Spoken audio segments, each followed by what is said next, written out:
Hi everyone, welcome back. So a little different this week. I'm reviewing a product. I was going to go outside and do this out in the field today. Unfortunately, it's just far too bright.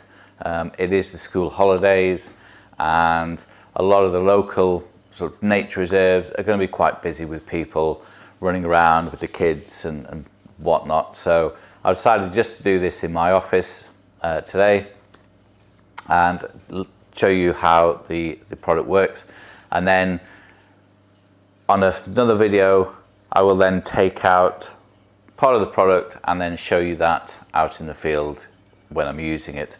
So the product I'm reviewing today is the Shimbol field monitor, and also the, gotta find it, yeah, I already put it in my rucksack ready to go, is the Shimbol transmitter and receiver. So basically these two items here, the Shimbol field monitor and the Shimbol transmitter and receiver, work together. Now you can, if you were doing something perhaps like this in the studio, you could have this set up to your camera and then the receiver plugged into your monitor behind you, so you could watch what your camera was doing and recording it on your monitor, etc. Anyway, let's get into the product. So I'm going to start off with the Shimbol transmitter and receiver. So we'll get this opened.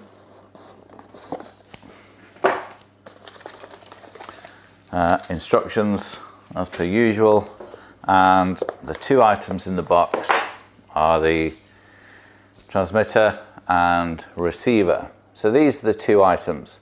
Now here in the corner we have TX and RX for the transmitter and receiver. So these basically connect to your camera or the field monitor, and the transmitter, well, the transmitter from attaches to your camera and the receiver will then be sent off to the field monitor. So these have a transmission range of line of sight of about 600 feet. So as long as they can see each other, that should be able to transmit the video signal up to 600 feet. Now the video signal is only 1080p, but that's not too bad if you're just doing some light video work and you want to add that to your YouTube video or just for personal use. They're wirelessly built in. They have the HDMI port in the side, so HDMI in and out. They also have a USB-C, so you could power it by USB-C as well. So the batteries on the back are the NPF 970s. I think you might recognize these, the large rectangle batteries. These simply just slot into the back of the transmitter and receiver, and then you connect them up. So I'll show you how I connect these up. Now they're aluminum, so they're very lightweight. They are metal, they're not plastic, and the price point is £89, I think it is, $89, and you can pick them up direct from the website. I will put a link in the description below. So what I'm going to do is put these to one side and get out the field monitor. So in the box I've got instructions. We have a screen protector. We have inside the monitor itself, the USB cable and a mount here for the top of your camera. So we'll take this out, USB, HDMI, and the field monitor itself, and the little Shimbol mount that fits to the top of your camera.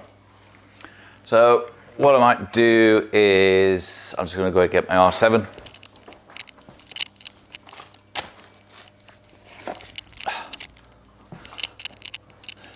Just because it's lighter and easier. So your mount can just fit straight directly onto the hot shoe. and I can tighten that up. So that's easily added to there, and then we can get the field monitor, and that then gets screwed on, and that's now attached. So we can see the field monitor attached to the camera. So what I'm going to do is I'm going to go ahead and set all this up and then show you it all connected and working. Okay, so I've got everything I need to get this all connected. So I've got battery on here. I'm going to connect another battery to the back of the transmitter. Now you will need, with the Canon R5, the R6, the R7, they have the micro HDMI port. Now I know on the Canon R5 Mark II, they put in a standard HDMI cable, which in my opinion, they should have done from the word go. These micro HDMI connections are very, I mean that's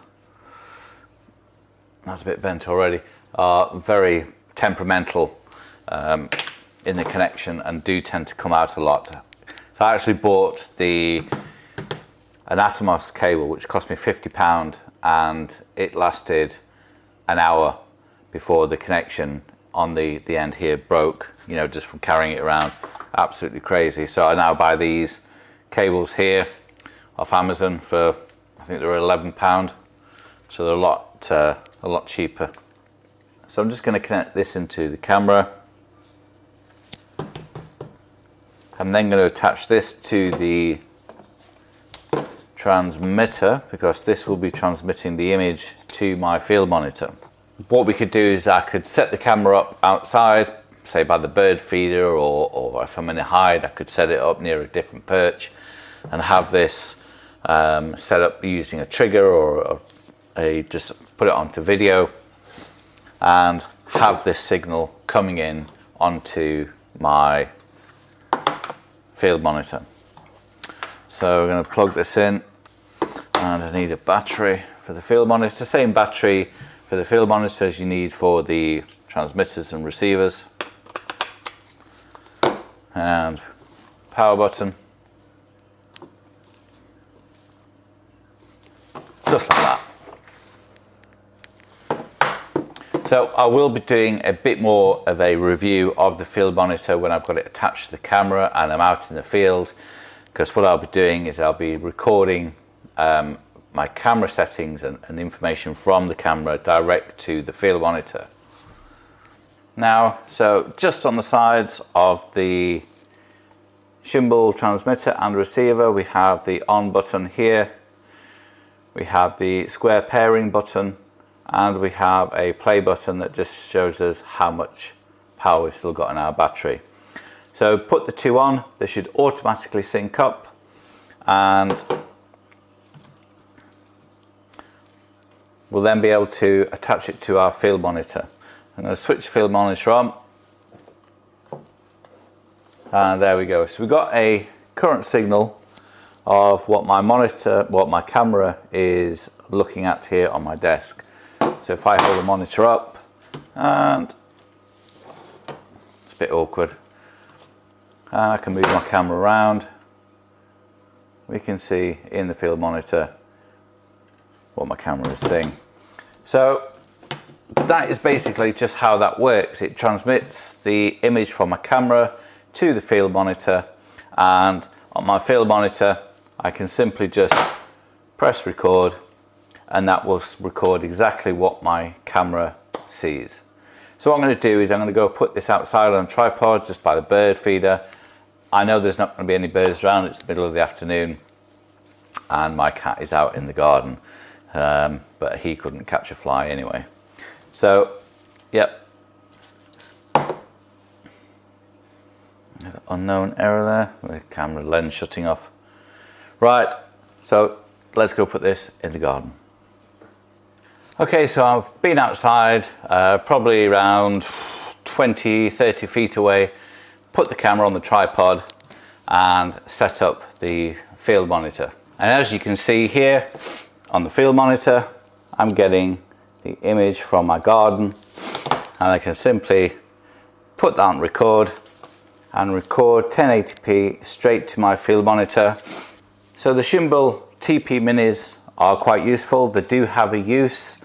I can see perhaps using this in maybe a hide situation where I've got a camera set up and I've got it focused on a particular area of a perch or a branch or a feeding area, where I can then set the camera up, have a trigger on the camera, have my field monitor with me, and then being able to see exactly where the bird is on the field monitor and know when to shoot using my trigger.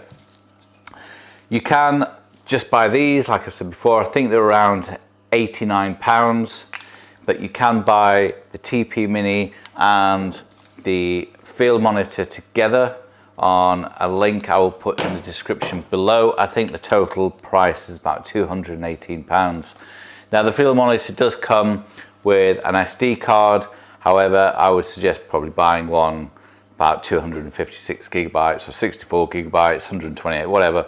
So by recording directly onto the field monitor, onto the SD card in here, you'll be saving up valuable space on the memory cards in your camera.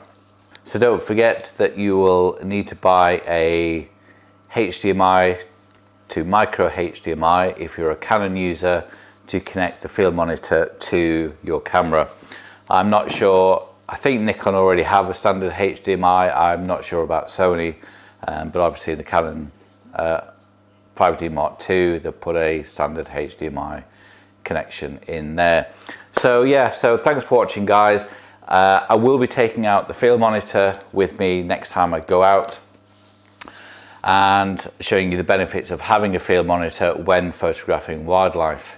So until next time, thanks for watching, thanks for subscribing, and I will see you very soon on my next video.